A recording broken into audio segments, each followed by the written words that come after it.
Hey everyone, thanks for tuning in. If you're new here, consider subscribing. It really helps keep these stories coming. And while you're here, let me know in the comments where you're listening from. Now, sit back, relax, and let's get into the story. If you've ever driven an urban interstate at night, you've seen them without noticing. The plain steel doors in a retaining wall. The squat concrete hatches at the edge of a shoulder. The authorized personnel-only panels half hidden behind guardrails and weeds. They're not tunnels for cars and they're not storm drains, not exactly. They're access points. Places maintenance crews use to reach traffic monitoring equipment, electrical runs, camera conduits, emergency communications, and the kinds of spaces nobody thinks about until something fails. I worked around those spaces for 12 years. My job title was Field Electrical Technician for the Pennsylvania Department of Transportation, District 6. The work was half routine and half panic. On a good day, you replaced a failed power supply in a traffic camera cabinet, or traced a ground fault in conduit that ran under a lane.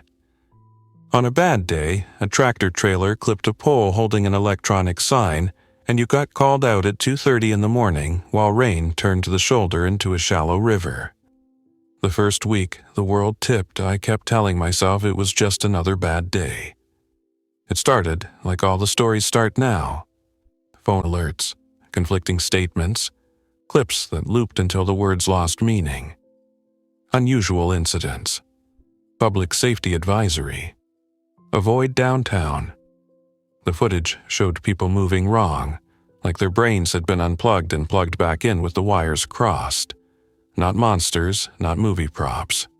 Just people whose bodies still worked but whose minds weren't there anymore. They walked into traffic. They clung to strangers. They piled into doorways like they couldn't understand a threshold.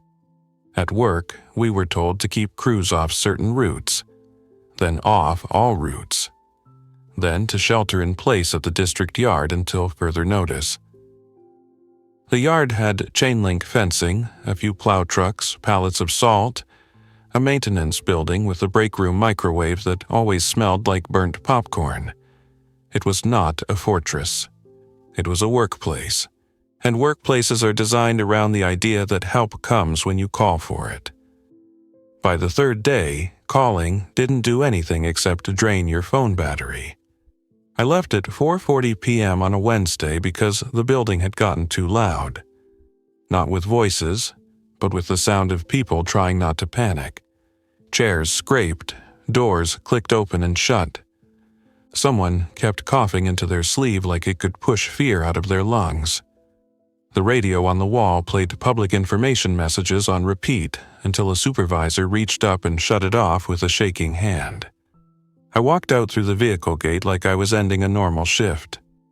My work van was a white Ford Transit with ladder racks and a lockbox welded to the cargo floor.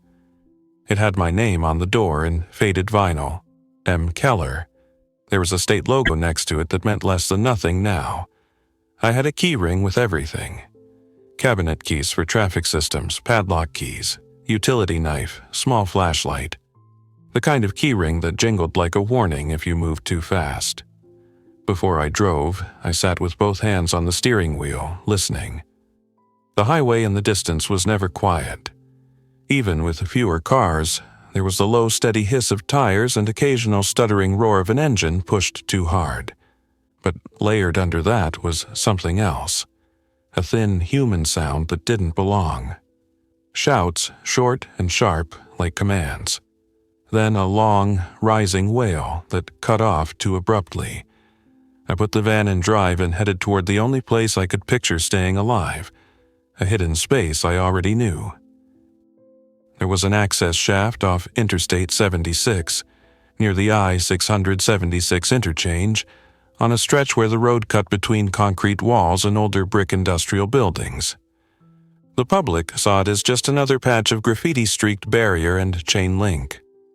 But behind a maintenance gate, down a narrow strip of service path, there was a steel door set into the wall.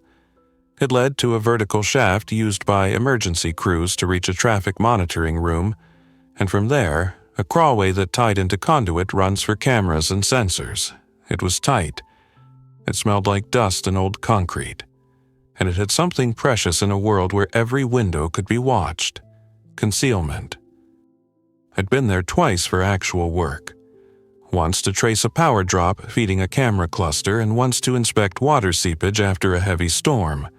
It wasn't meant for staying. There were no bunks, no bathrooms, no ventilation designed for long occupancy, but it was dry, largely hidden. And the door was reinforced steel with a lock that took one of my keys. A month earlier, I would have used the phrase controlled access. That phrase used to mean safety. That afternoon, it meant I could close myself off from whatever was happening outside. I drove with my eyes constantly moving. The city looked like it was holding its breath. Cars sat abandoned at odd angles, some with doors open, as if the driver had stepped out and forgotten to step back in. A bus was stopped at a light that kept cycling on its own, green to red to green, like an automated promise that no longer applied. I passed two people walking on the shoulder, both with backpacks, both looking straight ahead like they didn't want to see anything in their peripheral vision. At an intersection near a closed gas station, I saw a cluster of figures around a parked sedan. They weren't helping. Their movements were jerky, urgent, like they were trying to pull something out of the car but didn't understand handles. One of them turned toward the road as I went by, and even from behind a windshield, I felt the wrongness of the gaze. Not anger, not hunger in any movie sense. Just a vacant intensity, like a thermostat stuck at maximum. I kept going. I didn't honk.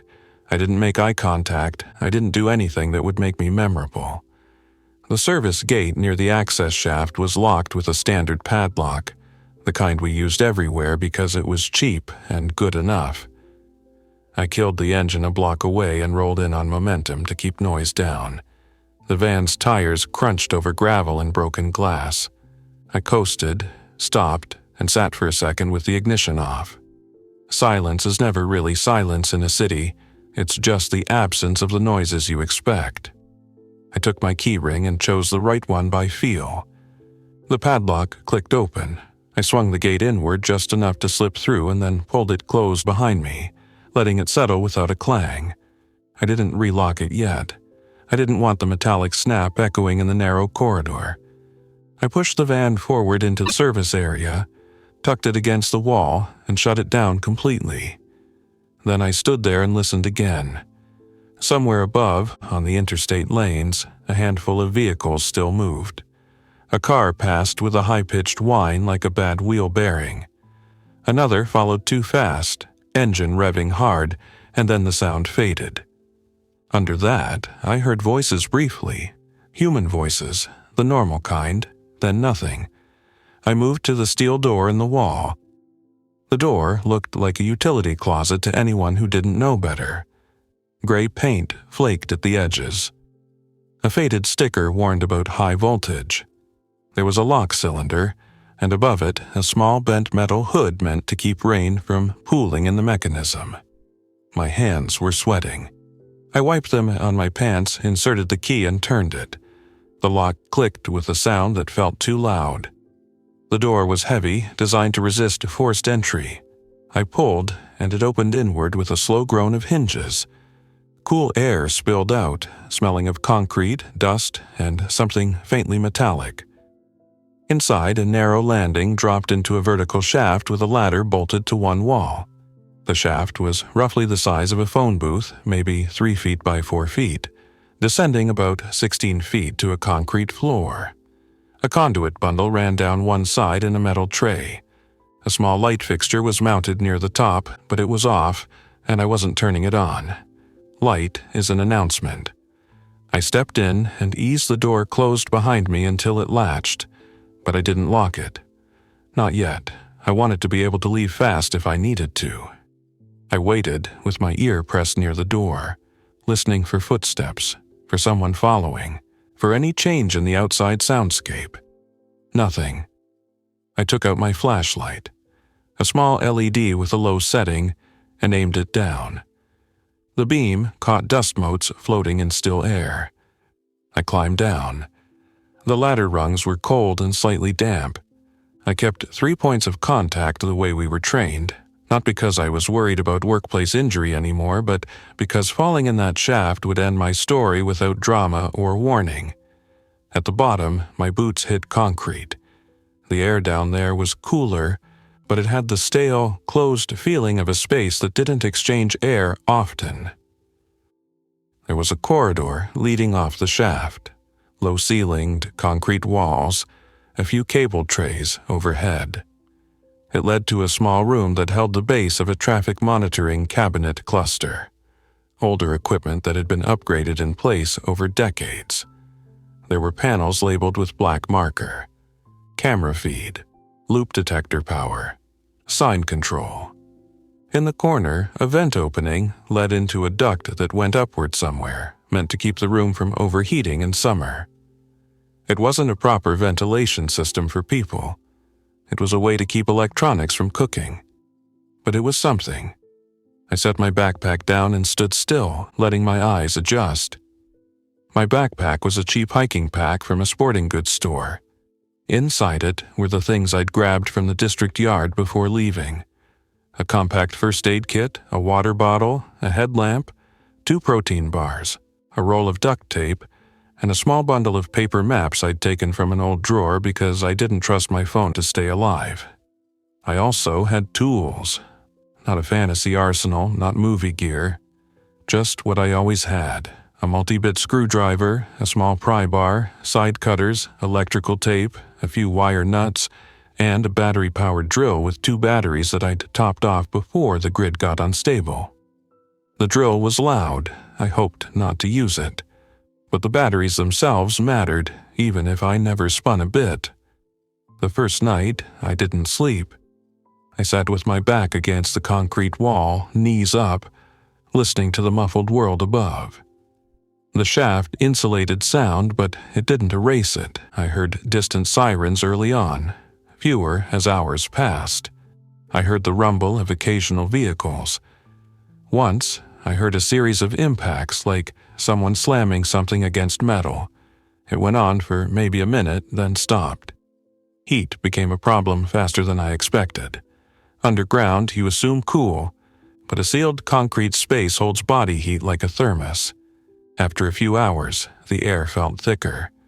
My breathing sounded louder in my own ears. The flashlight beam made the dust look like smoke. I knew what that meant. Carbon dioxide buildup, not enough fresh air exchange. Panic doesn't arrive as a single emotion. It arrives as little physical facts. Your heart beats faster, your palms sweat, you start thinking about opening the door just for a second, because surely fresh air is worth the risk. I forced myself to treat it like work. Ventilation is math and mechanics. Humans produce carbon dioxide when they breathe out. In a sealed space, carbon dioxide rises. As it rises, you feel it. Headache, restlessness, faster breathing, then confusion. It can become dangerous without any dramatic warning. The access room had a duct. The duct went somewhere. The question was whether it was open to outside air or whether it simply connected to another sealed void. And if it was open, whether anything could move air through it. I crawled to the vent opening. It was a rectangular cutout with a metal grill held in place by 4 screws. I used my screwdriver, took the screws out slowly, and eased the grill away. Behind it was a duct lined with old dust. I felt for airflow with the back of my hand. Nothing. But that didn't mean it was sealed. It meant there was no pressure differential. Air wasn't moving because nothing was pushing it. Fans push air. I didn't have a fan designed for ducts, but I had something close. In the traffic cabinet, there was a small equipment cooling fan mounted near a power supply. It wasn't huge, but it moved air. I opened the cabinet door carefully. It creaked. I froze until the sound faded. Inside, the equipment was dead. No indicator lights, no hum. The grid might still be partially alive in places, but this system was off. I followed the wiring to the fan. It was a 12-volt direct current unit, wired into a power distribution block. I didn't smile, but something in my chest unclenched. 12 volts meant batteries. It meant I could run it without the grid. I used my cutters and removed the fan with as much wire length as I could. Then I went back to my backpack and pulled out one of the drill batteries. It was 18 volts, not 12, but I also had an old step-down converter in the van, the kind we use to power small devices off vehicle systems. I hadn't grabbed it from the yard, but my van was 10 feet above me behind a steel door. I climbed back up the shaft carefully. At the top, I cracked the steel door just enough to peer out. The service area was empty. No movement, no voices. The interstate sound was distant but steady. I slipped out and went to the van, opening the side door slowly, keeping my body between the opening and the outside world. Inside, the cargo area was a familiar clutter of work. Orange cones, a folded reflective sign stand, a bag of cable ties, a coil of extension cord, and in the lockbox, my more valuable tools. I found the converter in a plastic bin, an adjustable direct current converter with alligator clips and a dial. It was meant for field testing. I also grabbed a compact carbon monoxide detector I kept in the van for confined space work. It wasn't perfect for carbon dioxide, but it was better than nothing in a world where engines and fumes were unpredictable. I wanted to grab more. My mind produced a list like it always did. Water, food, blankets, a battery bank, a small shovel, insulation. But every second outside was a second I could be seen. I chose fast items. A roll of reflective insulation we used to wrap exposed conduit, a pair of work gloves, a small hammer, a handful of screwdrivers, a box of disposable earplugs. I threw them into a canvas tool bag and closed the van. Then I went back inside the shaft and locked the steel door behind me. The click of the lock was a final sound, like a period at the end of a sentence. Down in the access room, I mounted the fan at the vent opening using duct tape and strips of insulation as makeshift gaskets. The goal was simple: create a one-way push upward. If the duct opened to outside, it would draw stale air out and encourage fresh air to seep in through cracks around the door and shaft. I wired the fan to the converter, set the output near 12 volts by checking with a small meter in my tool bag, and connected it to the drill battery. The fan spun up with a soft whir. It wasn't loud, but in the silence, it felt like a siren. I waited, holding my breath, listening for any reaction from the world above. Nothing. Air began to move, not dramatically, not like a breeze, but enough that the dust motes shifted. I held my hand near the duct and felt a faint pull. My chest loosened further. I hadn't solved the problem entirely, but I'd changed the direction of my odds. That first night, with the fan running in low light, I slept in short bursts. Each time I woke, I checked the carbon monoxide detector, checked the fan, and listened. By morning, my throat was dry, and my stomach had shrunk into a tight knot. I rationed water like I'd always been told in training videos. Small sips, not gulps. I ate one protein bar slowly, forcing myself to chew and swallow, even though my mouth didn't want food. The fan drained the battery faster than I liked. A drill battery isn't designed to run a fan for days. It's designed to deliver bursts of power, then recharge. Recharging meant electricity. Electricity meant either the grid or solar. The grid was unreliable and dangerous. Solar meant placing a panel somewhere it could see the sky, which meant exposure. I needed a better plan than hope. The access room had more than one duct. Behind another panel, there was a second run that went toward the roadway, likely an intake for cooling air. If I could create a passive exchange, air in through one duct, air out through another, I could reduce how much I needed to run the fan. I spent the next 2 days exploring the shaft and its connected spaces, mapping them in my head. The main shaft was a vertical tube with the steel door at the top. At the bottom, it led to the equipment room. From the equipment room, there was a narrow crawlway that ran maybe 30 feet and ended at a second vertical ladder leading to a hatch I'd never opened before. That hatch likely emerged in a different location, maybe behind a barrier or inside another service area. A secondary exit. Secondary exits are the difference between shelter and trap. On the second day, I climbed the crawlway and reached the second ladder. The hatch at the top was round and heavy, like a utility manhole cover but with hinges. It had a locking bar and a tag that said, "Do not block." I listened before touching it. I placed my palm against the metal. It felt warmer than the shaft air. Sunlight heat transferred through steel. That meant it led to outside, or at least closer to outside. I didn't open it fully. I just loosened the locking bar enough to crack it a fraction of an inch. Light spilled through the crack, thin and sharp. I froze, heart hammering. No voices, no footsteps. Only the distant sound of traffic and a faint flutter of something. Maybe a flag, maybe a loose piece of tarp in the wind. I closed it again and retightened the bar. I wasn't ready to announce myself. On the third day, the interstate above went strangely quiet. Not empty, but different. The background hiss of tires faded. The occasional engine roar didn't come. It took me a while to understand why. Then I heard it. A low, scattered tapping sound like fingers on concrete, multiplied across a wide area. Not synchronized, not purposeful in a human way. I climbed halfway up the main shaft and pressed my ear to the steel door. Above, on the service path, there were footsteps. Many, shuffling, dragging, sometimes stopping abruptly, then starting again. I heard a dull bump against the gate I'd left outside. The sound didn't have words.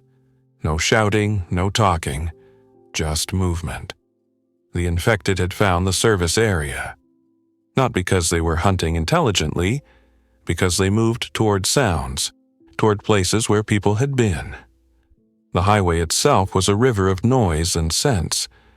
The edges were where things collected. I backed down slowly, every rung controlled.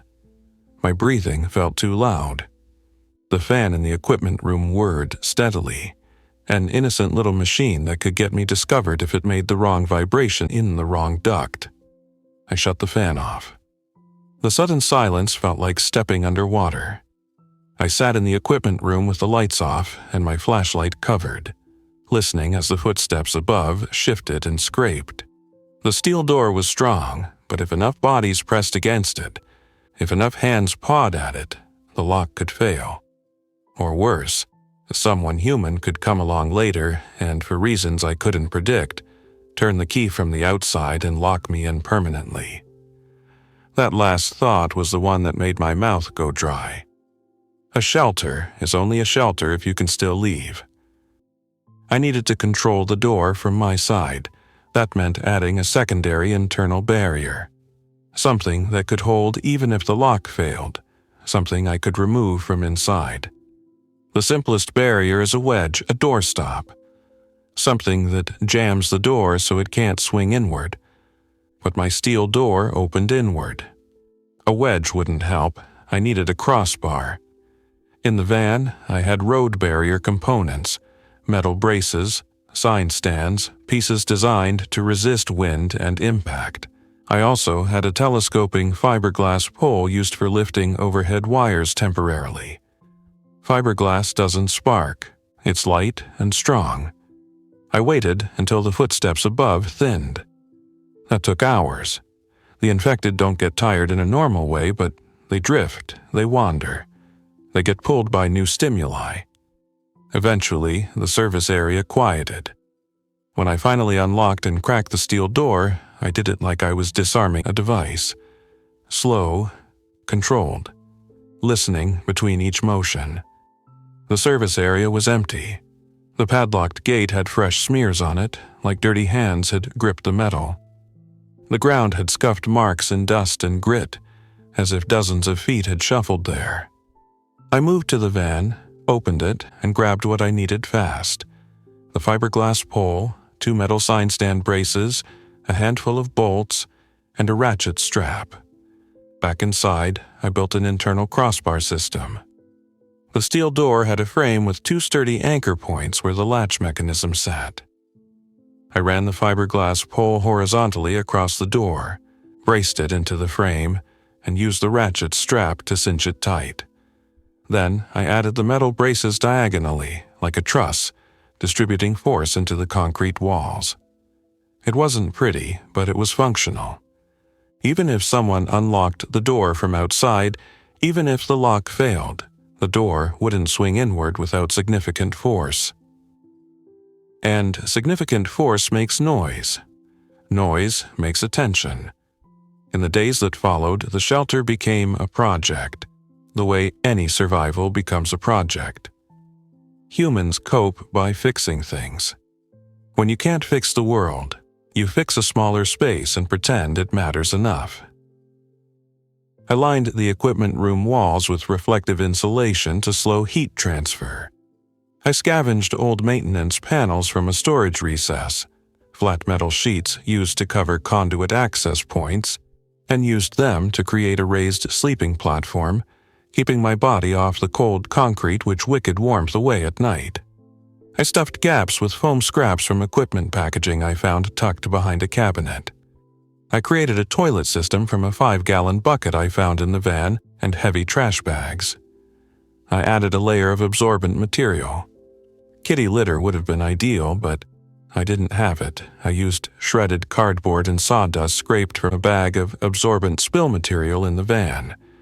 I sealed the bags tightly and stored them in a corner, covered, because smell is a beacon and also a morale killer. Water was the next problem. A person can go longer without food than without water. My backpack bottle was nothing. I needed a source. The equipment room had a small drain in the floor. In normal times, it carried away seepage. During storms, it probably connected to a sump or a nearby drainage line. It was a risk. Drains bring insects, odors, and sometimes water that is not safe. But it was also a hint there was water moving somewhere nearby. On the 5th day, during a heavy rain, I could hear as a distant hiss against pavement. The drain began to trickle. Just a thin thread, but it was there. The water smelled like concrete and road dust. It was not drinking water. I built a crude filter using a plastic bottle cut in half, layers of cloth, sand scraped from a bag of traction material in the van, and crushed charcoal from an old air filter element I found in a cabinet. It wasn't a laboratory system. It was a desperate improvement. I filtered the water, then boiled it using a small camping stove I'd found in the van's emergency kit. I kept the flame low and used a metal pot from the break room bag I'd grabbed from the yard.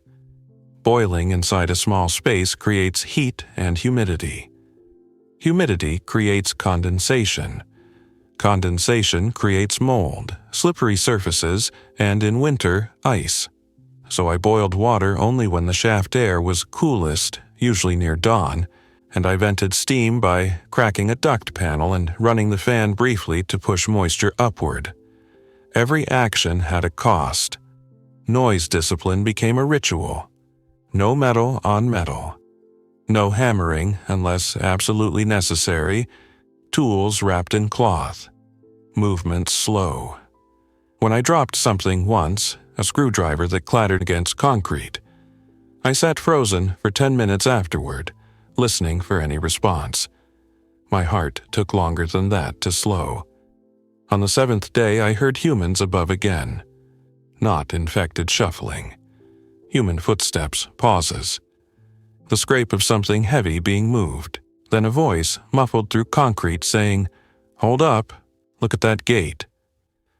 I killed the fan instantly and went to the base of the shaft, staring up at the steel door as if my eyes could see through it. Another voice.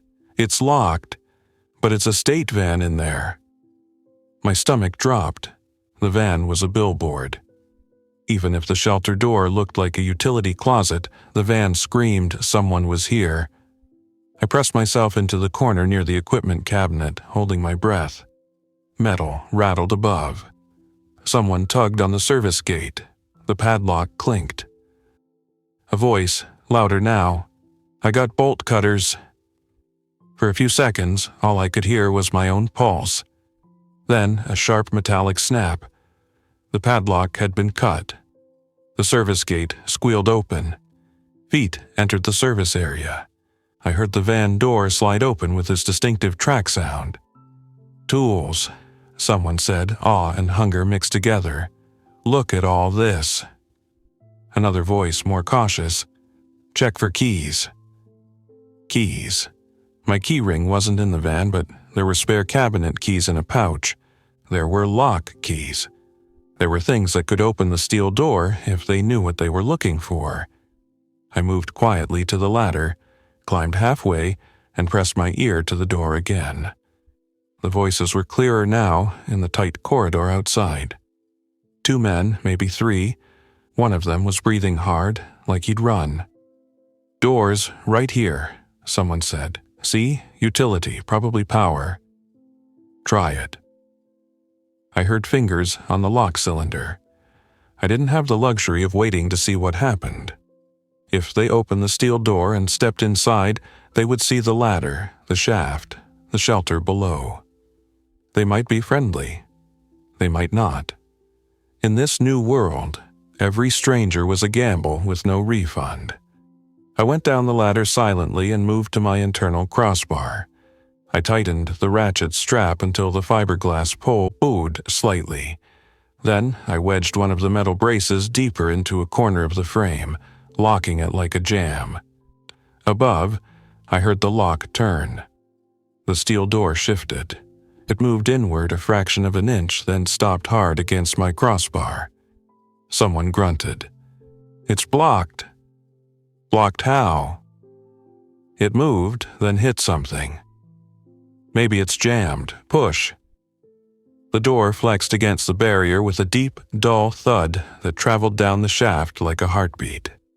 I stood with my back against the wall, trying to make myself smaller than air. "Could be someone inside," the cautious voice said. Silence for a second. Then, "Call out." My mouth went dry. If I stayed silent, they might keep trying. If I answered, I confirmed life. Life meant resources. Resources made people desperate. They knocked again, harder. "Hello? Anyone down there?" I made a decision based on the only thing I still trusted. Professional tone. The voice of someone who belongs in a place like this. I spoke loudly enough to be heard, but not panicked. "This is a restricted highway access shaft. I'm inside. Do not force the door. It's braced." A pause. "Who are you?" someone called back. "Maintenance," I said. "Pennsylvania Department of Transportation." That might have meant nothing to them, but it set a frame. I wasn't hiding in a random basement. I was in my workplace. I understood the space. That kind of confidence can deter impulsive behavior.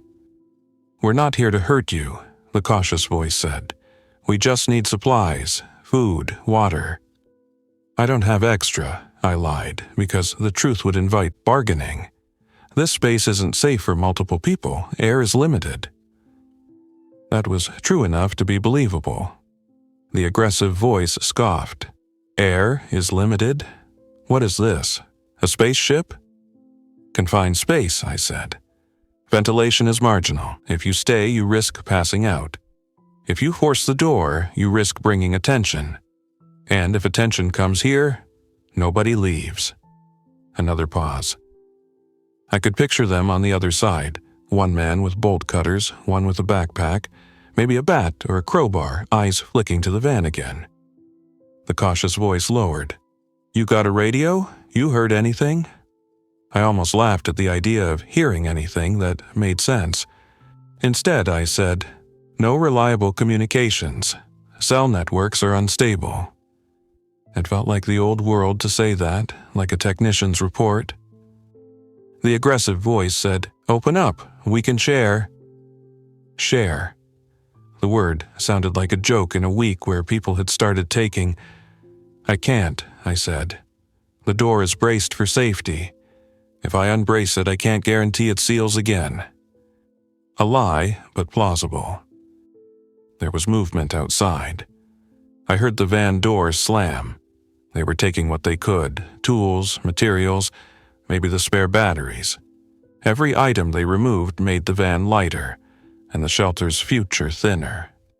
Then the cautious voice came back. "Listen, if you stay here, you're going to run out. We're headed west, away from the city. There's a group forming near Valley Forge. They're taking people who can work." Valley Forge was real. It was a place with open land and historical buildings, not designed for defense but adaptable. It also sounded like a story someone would tell to recruit, whether it existed or not. "I can't travel right now," I said. The aggressive voice muttered something I couldn't make out, then said louder, "Fine, stay in your hole." Footsteps retreated. The service gate squealed again, then silence. I waited a full hour before I moved. When I finally climbed to the steel door and pressed my ear against it, I heard nothing but distant highway noise. I unlocked it cautiously, opened it a crack, and looked out. The van was still there, but it looked like a carcass. Bins pulled open. Tools missing. The lockbox had pry marks. The ladder racks were empty. They'd even taken the reflective sign stand. I didn't care about the job equipment. I cared about what it represented. Someone now knew there was value here. And if they were desperate enough to come back, they might bring more people and more force and less patience. I relocked the steel door and went back down. That night, I sat on my metal sleeping platform and stared at the ceiling, listening to the fan whir. I realized something that should have been obvious earlier. My shelter was only hidden as long as the world stayed blind.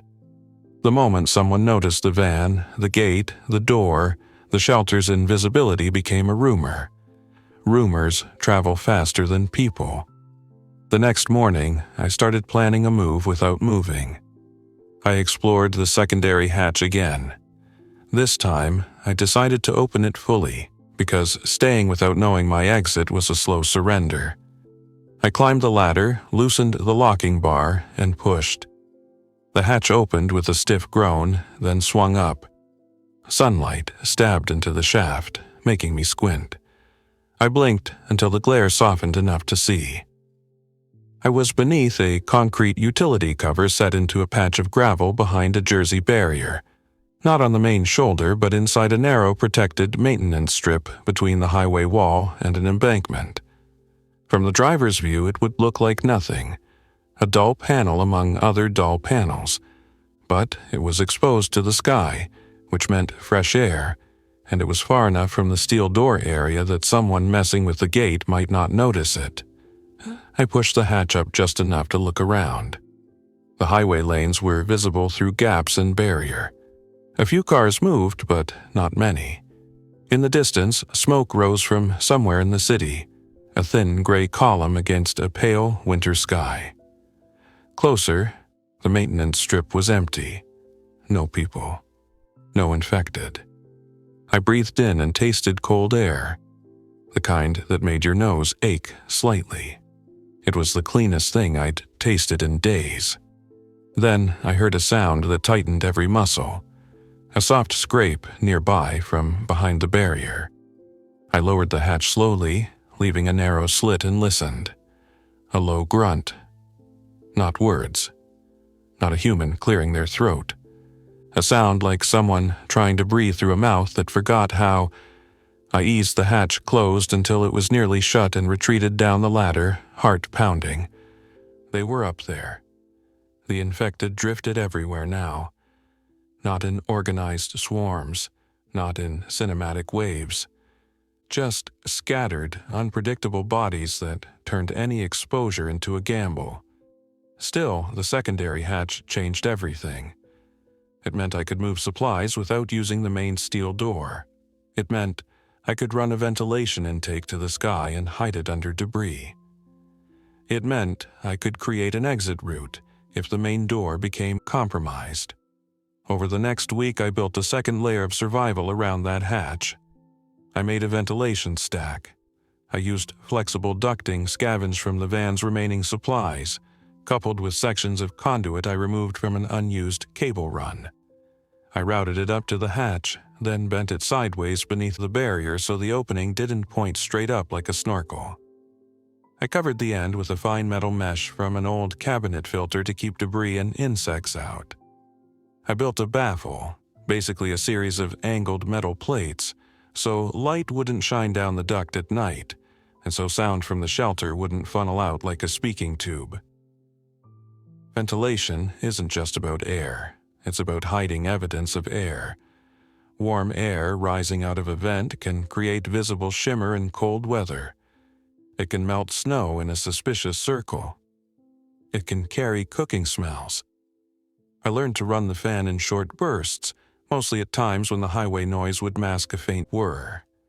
I stopped using the camping stove except when absolutely necessary. Cold food kept me colder, but it kept my shelter harder to detect. I made peace with discomfort because discomfort was silent. Food became the constant weight behind my ribs. The protein bars were gone quickly. I found a stash of old emergency rations in the equipment cabinet, expired, hard, but edible. I found packets of crackers in the van that the looters had overlooked. I found a half-full jar of peanut butter in a forgotten lunch bag under the van seat. Each discovery felt like a small miracle, and also like a countdown. I needed supply runs. That was the rule. No shelter is a forever solution if it can't be resupplied. But every supply run risked revealing the shaft. I started with the safest radius, within a quarter mile of the secondary hatch, using the maintenance strip and embankment as cover. I moved at dawn when light was low and the world was still quiet. I wore my work jacket turned inside out to make it less reflective. I wrapped my keyring in cloth so it wouldn't jingle. I carried a small backpack and a crowbar tucked into it, not because I wanted conflict, but because doors don't open themselves. On my first run, I found a maintenance storage cage under an overpass that had been left unlocked in the chaos of early response. Inside were cases of bottled water, road flares, bags of absorbent, and a box of disposable work masks. The masks weren't the kind that stop viruses.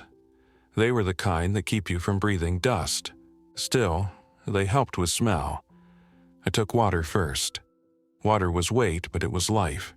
I carried 6 bottles back and hid them in the shaft, stacking them in a corner and covering them with insulation. On the way back, I saw a man crouched behind a barrier about 50 yards away. He was holding still, watching. I froze too. His face looked gaunt, eyes too wide, like he'd been living on adrenaline and nothing else. He had a backpack and a long metal pipe in his hand. Not a weapon in any glamorous sense, just a tool turned into a possibility. He raised his free hand slowly, palm out, a sign of, "I'm not coming closer." I didn't respond with a wave, I responded with stillness. In a world where attention could be fatal, even friendly gestures could be invitations. He spoke softly, almost a whisper, as if he understood sound mattered. "You got water?" I didn't answer. He nodded, like he expected that. Okay, I'm leaving."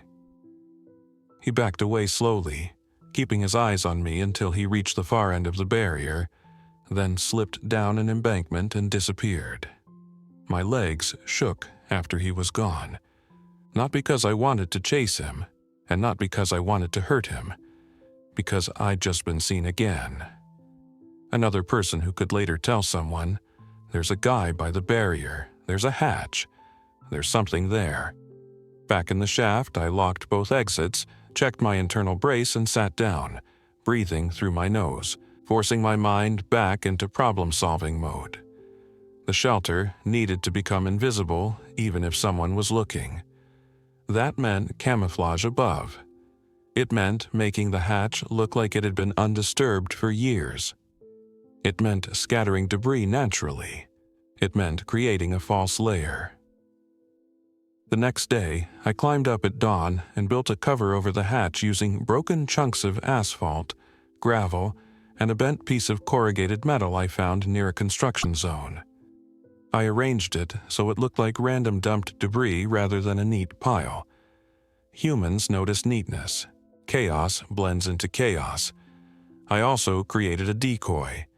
I left the van's driver door slightly ajar and dragged a few empty bins into view, making it look like the place had already been stripped and abandoned. If someone found it, I wanted them to think, nothing left, move on. For a while, it worked. Days blurred into each other. My world shrank into measurements. How many bottles of water left? How many hours the fan could run on a battery? How much condensation pooled on cold surfaces overnight? How far I could push my hunger before my hands started trembling. Then winter nights got colder, and the shelter's greatest advantage became a new danger. The shaft was deep enough that it didn't freeze solid, but the concrete walls wicked heat. My body warmed the space slightly, but not enough. I started waking up with stiff fingers and a jaw that ached from clenching. I wore every layer I owned and still shivered. Heat is comfort, but it's also evidence. Smoke is evidence. Cooking smell is evidence. Even a warm vent plume can be evidence. So, I built heat without flame. From the equipment cabinets, I scavenged resistive heating pads used to keep certain components above minimum temperature in winter. They were small, but they ran on low voltage. I wired one into my battery system and placed it under my sleeping platform, insulated above with foam and blankets, creating a subtle warm layer. Not enough to turn the space into a sauna, but enough to keep my core temperature from sliding into exhaustion. I also built a battery bank because drill batteries were a short-term hack, not a system. In the traffic cabinet, there were sealed lead-acid batteries used for backup power. Old, but still holding charge. I tested them with my meter. 2 were weak, 1 was decent. I scavenged another from a nearby cabinet during a supply run. Lead-acid batteries are heavy. Carrying them through an access hatch while trying not to make noise is the kind of task that makes you hate your own plan. But weight underground is stability. Battery capacity meant ventilation could run longer. It meant I could power a small LED light without burning through my flashlight cells.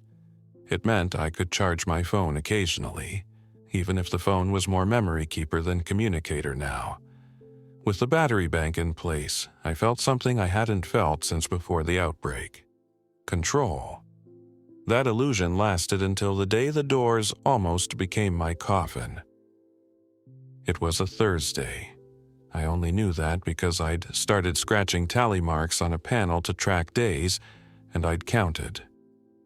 Early afternoon, I heard the service gate rattle. Not a curious tug, a deliberate shake, then the sound of metal striking metal, someone trying to force a latch maybe. I killed the fan and went to the base of the shaft, staring upward. Voices. The same aggressive tone as before, and a second voice that sounded different, younger, jittery. Doors blocked again, the aggressive one said. He's in there. The younger voice. You sure? I'm sure. There's power noises sometimes. Like a fan. My stomach sank. The fan had betrayed me, not with volume, but with pattern. Humans notice patterns. Open it, the younger one said. Can't from here, but we can do this. Then I heard something that made my blood turn cold. The sound of a lock being turned, not on the steel door, but on the service gate padlock. They'd brought a new padlock. They were going to lock the gate behind them, sealing the service area, turning my main exit into a dead end. And if they could lock the steel door too, I'd be trapped with only the hatch, if the hatch stayed usable. The metal click of a padlock closing echoed faintly through concrete. Then the aggressive voice said, almost cheerful, "Now you're not going anywhere." I moved fast, silently, to the crawlway ladder leading to the secondary hatch. My hands shook as I loosened the locking bar. I pushed the hatch up a fraction and listened. Outside, there were footsteps on gravel, closer than I'd ever heard them from this angle. The men had moved toward the hatch area too. They'd figured out there was another access point. Or they were searching. I lowered the hatch again, heart pounding. In my head, a terrible sequence played out. They lock the gate. They camp outside the steel door. They wait. Hunger and thirst eventually drive me to talk, to negotiate, to open up. Or they simply leave, locking everything behind them, and I become a hidden body in a hidden shaft, never found. I forced myself to think like a technician again. What do you do when a system is compromised? You reroute. The hatch opened upward, but it had hinges and a latch. If someone stood on it, they could keep it closed. If they piled debris on it, I might not be able to push it open from below. I needed a way to open it with force, quickly and silently enough not to draw more attention. The hatch had a locking bar. The bar was a lever. If I could add mechanical advantage, something like a jack, I could push harder. In the equipment room, there was a small bottle jack in my tool bag from the van, one of the few things the looters hadn't taken because it was buried under cables. A bottle jack can lift thousands of pounds if placed correctly.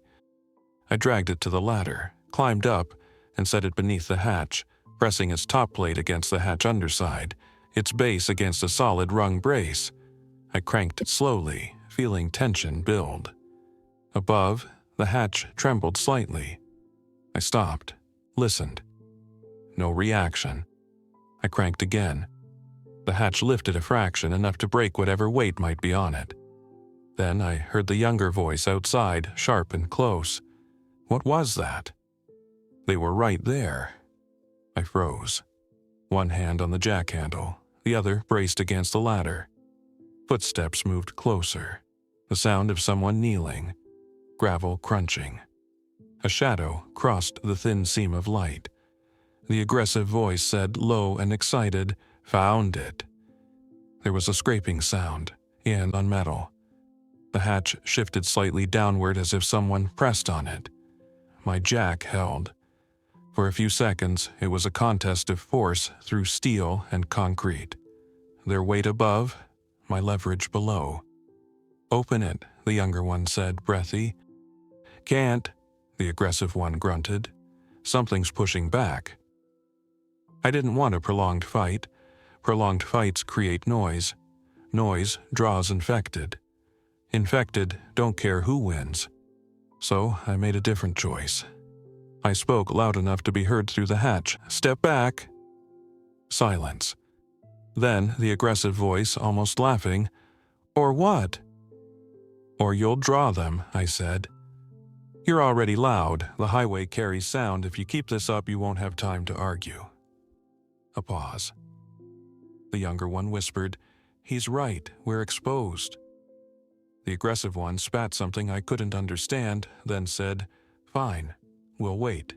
You gotta come out sometime." Footsteps retreated. Gravel crunched away. I released the jack slowly, keeping the hatch sealed. My hands were trembling so hard I had to grip the ladder to steady myself. Down in the equipment room, I sat in darkness and listened to the world above. 15 minutes later, a new sound arrived. The unmistakable shuffle and scrape of multiple bodies moving along the maintenance strip. Then a sudden chorus of low, restless noises. Not words, not human conversation. The infected had been drawn, just like I'd warned. The men cursed. I heard them running. Footsteps pounding gravel, their voices sharp with fear. Then the pounding faded, replaced by shuffling. Lots of shuffling. I waited until evening, then longer. Only when the soundscape thinned again did I risk moving. I needed to know what they'd done to the steel door and the gate. If they'd locked me in, I had to break my own rules and make noise to free myself. Better noise now than starvation later. I climbed to the main shaft and pressed my ear to the steel door. Silence. No voices. No obvious bodies pressing. I unlocked it and eased it open a crack. The service area smelled wrong, stale, sweaty, like bodies had crowded here. The gate padlock was new, shiny metal, locked. My van sat behind it, still stripped, still useless. But the steel door itself was not chained. They hadn't had the right equipment to secure it beyond the lock. They'd counted on the gate. I wasn't trapped yet, not fully. Still, the gate being locked meant my main exit was now compromised. Anyone could lock it again. Anyone could camp there. Anyone could turn my access corridor into a funnel. From that moment, the shelter stopped being a place to stay and became a place to stage. I began planning to leave, not immediately but deliberately. I needed supplies. I needed information. I needed a destination that wasn't just away. The cautious man had mentioned Valley Forge. It might have been real. It might have been bait. But west did make sense, less dense, more open, more routes to avoid crowds. I started stockpiling for movement. Water bottles secured in a pack, dried food scavenged from maintenance break areas, a compact medical kit, spare batteries, and my most valuable items, maps and tools. Tools are security because they let you open, fix, and adapt. On one supply run, I found a small handheld two-way radio in a wrecked police cruiser parked awkwardly under an overpass. The cruiser's windows were smashed, interior stripped, but the radio had been tossed aside in the chaos. I took it, not expecting miracles, but hoping for any signal that the world wasn't entirely disconnected. Back in the shaft, late at night, I powered it on and scanned channels slowly. Most were silent. Some carried bursts of static. Then, on a narrow band, I heard a voice. "Repeat, this is Chester County Emergency Coordination. If you can hear this, relocate to established aid points. Do not approach crowded intersections. Maintain distance. Travel in daylight. Repeat, Chester County, west of Philadelphia. Not fantasy, real. A county with smaller towns, farms, wooded areas, and fewer people per square mile." Hearing it felt like someone had reached through the concrete and touched my shoulder. The message repeated, but it didn't list exact locations. Maybe they didn't want to broadcast them. Maybe they couldn't keep them stable. Still, it was enough to point my compass. I waited 2 more days for a window, a time when highway noise would cover my movement, when the infected presence near the maintenance strip seemed low, when the men who had tried to trap me didn't return. On the morning I chose, the sky was overcast and heavy with the kind of cold that makes sounds carry less. I packed my backpack carefully, distributing weight so it wouldn't swing and bang. I wore layered clothes, gloves, and a hat. I left behind anything that wasn't essential, including my makeshift sleeping platform, my insulation work, my little improvements. It hurt in a strange way. I'd built a system, and leaving it felt like abandoning proof that I could still shape the world. Before I left, I did one last thing. I disabled the obvious signs of occupancy. I removed the duct fan from the vent and tucked it deep in my pack. I wiped down surfaces I'd touched near the hatch. I arranged debris over the hatch so it looked untouched. I left no light, no sound, nothing that would announce someone lived here. Then I climbed the secondary ladder and pushed up into gray daylight. For a full minute I didn't move. I listened. Highway noise was present but light. The maintenance strip was empty. No shuffling nearby, no voices. I slid out, lowered the hatch, and replaced the debris carefully, exactly as it had been. Then I moved. Staying low behind barriers, using embankments and concrete walls as cover, I headed west along the maintenance corridors, avoiding main roads. My world widened with each step away from the shaft. The air felt sharper. The sky felt impossibly open after weeks of concrete ceiling. I passed wrecked cars, abandoned tools, a scattered trail of someone else's hurried escape. I kept my pace steady and my breathing controlled. I avoided looking too long at anything that could snag my attention. Attention gets you killed. There, the word surfaced in my mind, and I flinched at it, because I'd been avoiding it. But it was true. The world didn't care about polite language. Around mid-morning, I heard shuffling ahead, close, on the far side of a barrier. I stopped and crouched, heart hammering. A figure appeared, stepping into view between concrete and embankment. It was a man in a torn hoodie, moving with that wrong, purposeless intensity, his head tilted slightly, as if listening for a sound only he could hear. I stayed still, letting the barrier hide most of me. The figure drifted past, feet dragging, hands hanging loosely. No words, no recognition, just motion driven by some broken internal engine. I waited until he was gone, then continued, slow and careful, choosing each foot placement to avoid crunching debris. By early afternoon, the city sounds faded behind me. The air smelled less like exhaust and more like wet leaves and cold earth. I crossed under an overpass where someone had scrawled a message in thick marker. Keep moving, quiet. I didn't know who wrote it. I didn't know if they were alive. But the advice was sound. Near a service road that paralleled the highway, I saw a small group in the distance. 3 people, moving cautiously, carrying packs. They stopped often, scanning, not infected, human. I didn't approach, not immediately. Instead, I followed at a distance, using trees and terrain. I watched how they moved. They stayed out of open lanes. They avoided shouting. They communicated with hand signals. They looked like people who had learned the same lessons I had. Survive by not being noticed. At one point, one of them, an older woman with a reflective vest over a jacket, turned and looked directly toward my position. I froze, expecting a shout, a warning, a weapon raised. Instead, she raised 2 fingers to her eyes, then pointed down the road. A silent message. I see you, and I'm not coming for you. It was the most human gesture I'd seen in weeks. I made a choice then, not because I suddenly trusted strangers, but because the isolation had nearly turned my shelter into a trap. Humans are dangerous, yes, but so is being alone when a door locks from the outside. I stepped out slowly with my hands visible, palms open, keeping distance.